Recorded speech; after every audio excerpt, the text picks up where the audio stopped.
ኣብዚ ሰሙን እዚ ኣዘዝ ሰራዊት ሻዕብያ ዝኾነ ጀነራል ፊሊጶስ ናብ መቐለ ሆቴል ኣብርሃ ካስትላማስዩ ብምምጻእ ከባቢ ሰዓት 4 ኣቢሉ እውን ንወይዘሮ ፈትለወርቅ ገብረ እግዚአብሔር ሞንጆሪኖ አለም ገብረዋህድ ዶክተር ዳብረጽዮን ገብረ ሚካኤል አማኑኤል አሰፋን ወድም በይተይን ጀነራል ምግበይን ረኺቡ ናብ ኣስመራ ተመሊሱሎ እንታይ ተመያይጦም እንታይ ተስማሚዖም ተፈራሪሞም ዝብሉውን ብርክት ዝበሉ ዛዕባታት ከም ዝዳሰሱ ዝዛረበ ጣዕሚ ዓረዶም ሕወሓት ናይ ሻዕብያ ተላኣ ኮይኑ ከም ዘሎ ናብ ኩናት ንምእታው ድማ ወዲኡ ተስማሚዖም ከም ዘሎ ወዲኦም እውን ተስማሚዖም ምህለዎም እዩ ዝዛረበ መንግስቲ ኤርትራ ጀሚርዎ ዘሎ ጽምዶ ዝብል ርክብ ናብ የምርሓሉ ዝብል ኣጀንዳ ሒዛቶ ጢራ ዘላ ትግራይ ኣብ ሕወሓት ዘለዎ መራሕቲ ርክብ ይገብራሉ ምህላዎም ኣብ ሕወሓት ዘለዎ መራሕቲ ርክብ ይገብሩ ምህላዎም ዝተፈላለዩ ኣካላት ክገልጹ ጽኒሖም እዮም ሻዕብያ እውን እንትኾነ ቅድሚ ሰቡናት ኣቢሉ ኣብ መንጎ ነጠፍቲ ማሕበራዊ ሚድያ ዝነበረ ርክብ ኣዕቢና ድማ ምስ መራሕቲ ትግራይ ኮፊልና ክንዛተ ኢና ክብል እውን አንፊቱ ነይሩ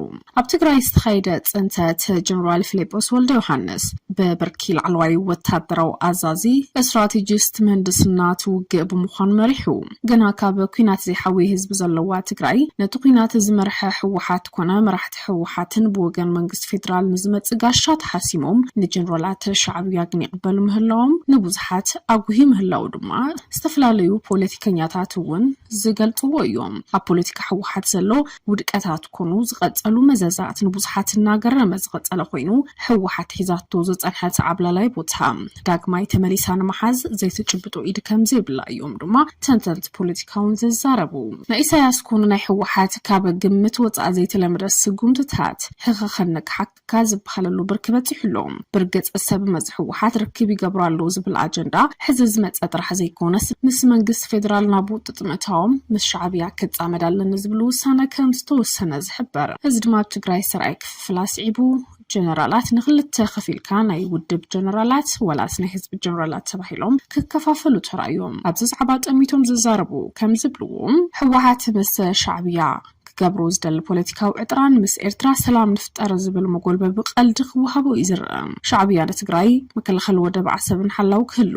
ሓላው ህሉንኡ ሻዕብያ ገይሩ ከም ጽፉ ስለዝደሊ ምስ መራሕቲ ሕወሓት ርክብ ይደሊ እዩ ትግራይ ክትህሉ ዝብህግ ሃገርነት ትግራይ ዝምነ ትግራዋይ ግን ሻዕብያ ኣትይዎ ካብ ዘሎ መዋጥር ከውፅእ ክጓይ ይግበራሉ ዝብል ሓሳብን ጸባርቑ ኣብቶም ዝግበሩ ርክባት ብወገን ሕወሓት ዝተባሃለ ነገር ዘየለን ትኸውን እቶም ምስ ሻዕብያ ርክብ ይገብረሉ ዝተባሂሎም ዝጽርሑ ጀነራላት كونوا سب مزتاتون بزعبا ጠቢቶም ትንፍሽ ክብሉውን ኣይስምዑን ንባዕሎም ሕወሓቲና ክብሉ ዝጸንሑ ሓዱሽ ፓርቲ መስሪቶም ዝንቀሳቀሱ ዘለው ኣብ ግዜኦም ምሕዳር ዝነበሩ ሰብ መዝውን ሕወሓት ርክብ ትገብራላ እዚ ድማ ናብ ሓደጋ ዘእትውና እዩ ዝብል ዘረባውን ዝደጋግሙ እዮም ከም በዓለ ጣዕሚ ዓረዶም ዝበሉ ውግኑኖም ዘፍለጡ ኣካላት ድማ ንህዝቡውን ተመላልያቱ ትከይድያ ንህዝቡውን ተመላልያት ትከይድያ ዝግበሩ ርክባት ብዙሓት እዮም እን ዶክተር ደብረጽዮን ዝምራሕ ጉጅላ ሕወሓት ድማ ምስ ሻዕብያ ርክብ ይገብራሉ ከመባል ጀሚሩውን ኣብ ሰሙን እዚ ኣብ ሰሙን እዚ ድማ ኣብ መቐለ ከተማ ኣብ ኣብርሃ ካስትልና ተባሃለ ዝጽዋዕ ሆቴል ድማ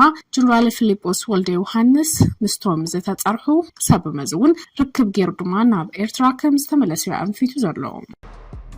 ማሕበር ሕክምና ትግራይ ጽገማት ሰሙያ ሕክምና ክፈትሑ ዘተክግበር ዝተኣሰሩ ሰሙያ ቦልጥፍ ክፍትሑ ናብ ሚኒስተር ጥዕና ኢትዮጵያ ኣብ ዝተጻሓፈ መግለጺ ተሓሳሲብሎ እቲ ናብ ሚኒስተር ጥዕና ኢትዮጵያ ዝተላኸ ደብዳቤ ከም ዘመላኽቱ ኣብቲ ማሕበር ሰሙያ ጥዕና ንዘለው ተደራረብቲ ጸገም ተሸኪሞም እናሰርሑ ዝመጹ ሰሙያ ጥዕና ጸገማቶም ልዕሊ ዓቕሚ ዝኸውን ስለዘሎ ድማ ዝድማ ብብርኪ ሃገር ሕቶም ልዓሎም እዮም ዝሕብሩ ይኹን እምበር ወግን መንግስቲ ኣብ ክንዲ ንሕትኡ መሰላት ሓኻይም ጠመተን ምላሽን መሃበር ኣብ ገለገለ ቦታታት ተሃገር ንሕቱ ሰሙያ ጥዕና ክዕምጽጽ ዘይግቡኣት ስጉምታት ክወስድን ግንዛባለና ክብለት ማሕበራ መግለጺ ይጠቂሱ ሙያ ሕክምና ልዕሊ ስነ ምግባር ዝተሃነጸ ትምህርታዎም ድለዋት ዝጠልብ ሙያ ብምዃኑ ሰሙያ ተዓውድ ግን ነዚ ብብቕዓት ሓሊፎም ኣብ ስራሕ ምስኣተው እውን እንትኾነ ህይወት ደቂ ሰባት ንምድሓን ሙሉእ ግዜ ሓሳብና ቀልቡ ምሂቦም ክሰርሑ ከም ዘይከኣሉ ኣብ ትካላት ጥዕና ሃገር ዘጋጥሙ ተስፋሕፋሕቲ ሕማማት ይኹን ተፈጥራዊ ሰብ ስራሕ ሓደጋታት ንምክልኻል ንምቁጽጻር ድማ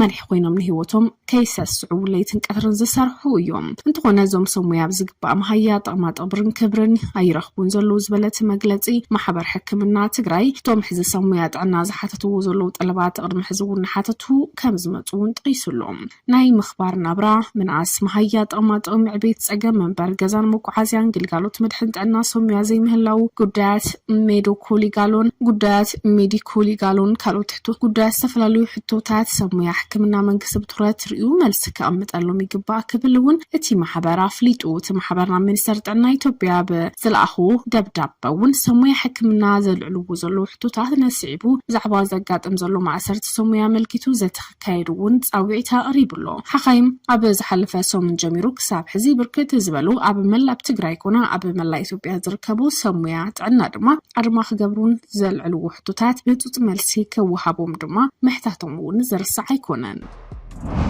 أفلطو كوهابا زي تمحصنتو أفدق زي بالله سوماليلاند لعلميتن 30 هاجرات ون نهاجرا أفلطو كبحتي تهلا بريزنت سوماليلاند عبد الرحمن محمد عبد الله هيرو لعلميتن 30 هاجرات نسوماليلاند أفلطو كبا يصوعو أما بل 34 عامت مقواج ناتنت سوماليلاند استزارب بريزدنت قدامنت منسترات مجسات إمريتنا حويسو للعلميتن 30 هاجرات بريزدنت هاو دبدابي بملعخ نسوماليلاند أفلطو بالي كبلي تمحصينو ابت صنبل محبرسب عالم سوماليلاند كم هاجر افلطو تركب زقربو صنع صاوعيت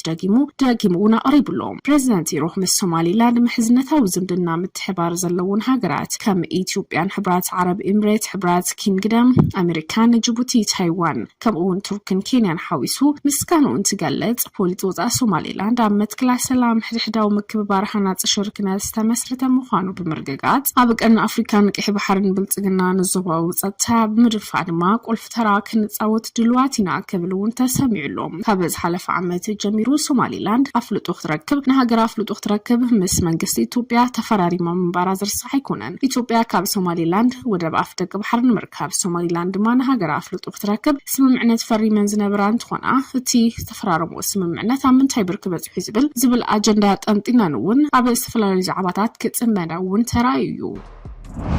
ኣብ ኢትዮጵያ ውሽጥ ሓደ ወርሒ ጥራሕ 7 ጋዜጠኛታት ሃበቂድ ኣትዮም መንግስት ብልዕል መራኸቢ ብዙሓን ዘለዎም ቁጽጻር ኣብ ዘጽናዓሉ ዘሎ ዋና ኣብ ውሽጥ ሓደ ወርሒ ድማ 7 ጋዜጠኛታት ኣብ እስር ከም ዘለው CPJ ተጣበቕቲ ሰብኣዊ መሰላት ጋዜጠኛታት ጸብጺቡ እቲ ትካል ኣብ ዘውጽኦ መግለጺ ቶም ጋዜጠኛታት ኣብ ከተማ አዲስ አበባ ሐረርን ሶማልን ከም ዝተኣሰሩ ያመላኽቱ 3 ሰራሕተኛታት ሚድያ ኣብ ልዕሊ ኒውስ ስታንዳርድ ዝተወሰደ ስጉምቲ ብዝተኣሳሰረ ድማ ሰዓታት ኣሲሮም فتحهم ኢትዮጵያ ከምፕረስ ለዋ ብርክብ ተደጋጋማ ሰርት ነቅፍት ጋዜጠኛታት ብንጹር ተራዩ ሕዝብ ማት ሃገር ነቲ ኣብ ሓደ እዋን ከም ስርሒት ዝረአ ዝነበረ ኣዋጅ ሚድያ ኣብ 2013 ኣብ 2013 ዝወፀውን ብምሕላፍ ዝረኸበቶ መክሰብ ንድሕሪት መልሶውን ኣላ ኣልሰበ ስልጣናት ብሰንኪ ስርሖም ዝተኣሰሩ ጋዜጠኛታት ክፍትሑ ንነጻነት ፕረስ ንምድኻም ኩዕሉ ዝኽእሉ ሕግታት ከመሓይሹ ድማ ሕቶታት ናቀረቡ እዮም